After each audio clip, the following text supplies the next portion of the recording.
here we go. This is now stage 4. You heard me right, stage 4, not stage 3. Like I said earlier, I messed up and for some reason it didn't record, which really sucks. I mean, I'll get it at a later date, but I'm just trying to get through this today. So what you're doing here is, if you notice, everything is going to be going, I believe it's either clockwise or counterclockwise. It is counterclockwise, and you're just going to focus these trolls right off the bat. Now you just gotta you don't really gotta kill them first, you just gotta make sure that you are there to bash them first. There's a lot going on in this stage. You got those two-handers that turn into werewolves, you got the archers, and you got the chillbones. Now the chillbones and the archers are gonna do a lot of damage. And by a lot, I mean, to me, they do about 6 to 7k damage. And for someone who has 16k health, that is a lot of damage. Now the problem that comes with the two-handers is that they can stun you. They can knock you back, and in that moment, that can be a death. Now with this boss here, she's going to start off on the left side, depending on where you are. But it's a pretty easy burn, you don't really have to worry about her.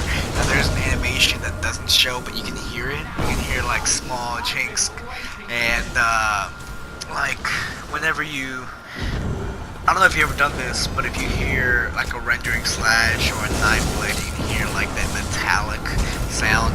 So when you hear that, just make sure you're shielding up. And about these ogres here, you don't have to worry about much about them. But around 15 to 20% they start to enrage, they turn red, and you just gotta take care of them at that point. Now here you saw me drop a destro because there's a lot going on in that pad, and it just simplifies a lot of things really. Now this is the second boss. It's the ogre elder. Not much difference between the actual ogres, except it just stays ranged, so you can kill it pretty easily.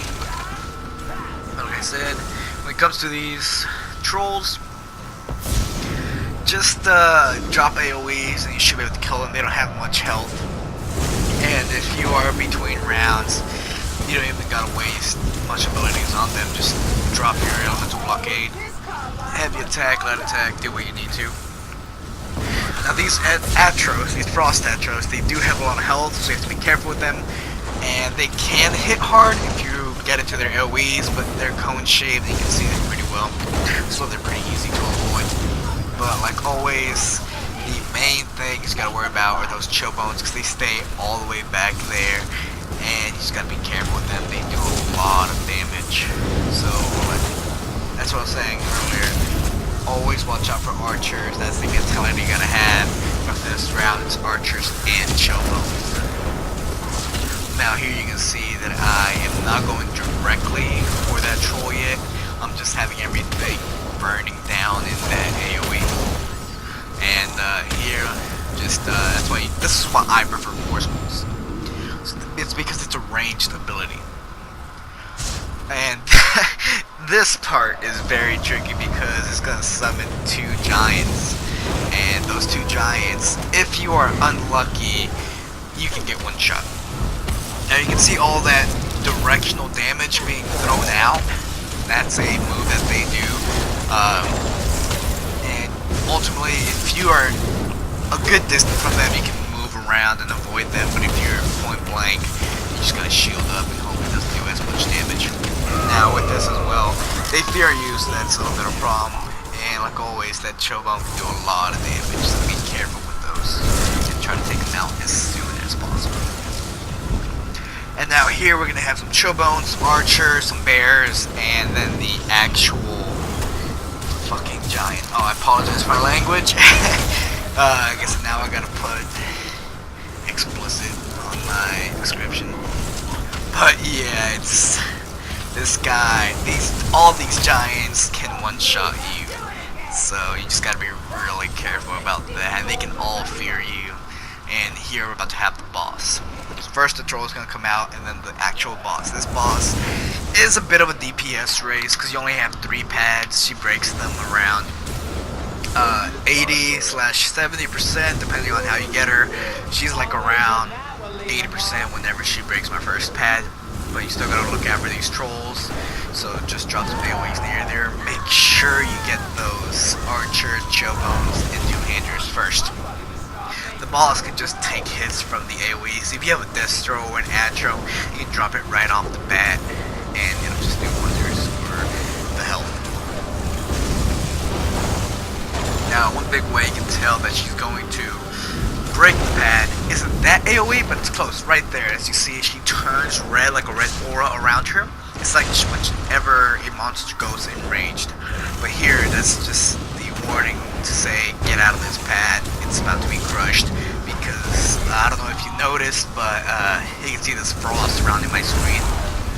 That's basic frost damage, but also, if you stand in the water, it can do a lot of damage, especially if you don't shield up.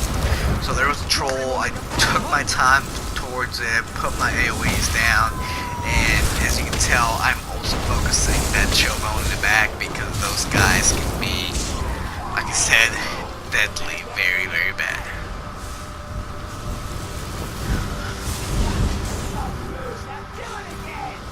And here we're gonna have it enraging. Now, the good thing about whenever it enrages, not really enrages, but whenever it's about to break a pad, is the trolls are gonna stop, which does help out.